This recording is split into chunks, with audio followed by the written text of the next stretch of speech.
Hi, this is Eric Broom, Module 8, Legal Aspects of Teacher Evaluation. Let's dive into this. So, teacher evaluation heads to the courts. In this one, the big thing I kind of took away from it was that teachers are just frustrated with inconsistent results um, because it really depends, on a lot of different factors. How many kids you have in your class, how many kids that have special needs in your class, um, kids that struggle with academics. There's just a lot of variation and things that can change. And when you're basing the teachers' evaluations off those results, it can be very inconsistent and unfair. So that was one of the big things I took away from that one. The issue overview, the one that I really looked at and thought about was the concerns of gaming the system. So whether that means that the teacher and the administration have a close relationship, okay, that can cause problems. The principal can, give the teachers heads up and kind of let them know what's going to happen, in a lot of detail, and that can kind of change how things are done. So that's the big takeaway I took from that one. On the resource guide, uh, this one I looked at the validity and reliability. It just hasn't been tested rigorously enough yet to where we can really pinpoint how to make it valid and reliable. Excuse me. Consistently. That can be tough, just like we talked about in the slide before about a lot of different factors affect, what a teacher's evaluation looks like and what their students' scores look like. So just kind of figuring out how to make that valid and reliable. On the measures and systems, big takeaway I looked at, and my principal actually talking about this as well, was just including out of the building people for evaluations, so that way there is no room for gaming the system or biased. So including other administrators, teachers from other schools, unions, or other stakeholders.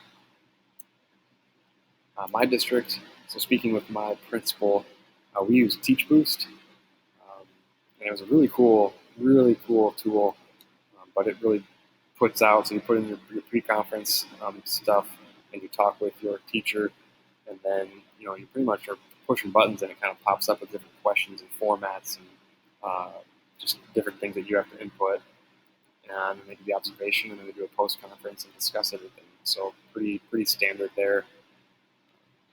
We do a 2-year mentorship, which helps a ton. He said that's one of the best things he's been a part of. That takes care of. They do a lot of the lesson plans and assisting in lesson plans, and really helps benefit the teachers. He said the most effective thing was walkthroughs, he thought, because it's just they can't predict when it's going to happen, and you can really see what's happening each day and week to week. So that is what my district does. And he said it seems really effective and he likes it. So yeah, I thought it sounded pretty good to me as well, the way he does it.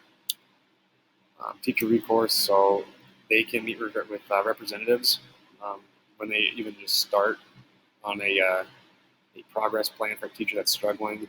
They always have representatives there, and then they'll have constant meetings weekly about performance, or every other week about performance, because he noticed that there's a spike after they meet, and then it goes down, and they meet again, and it spikes. So having this consistent, but yeah, they would meet with representatives.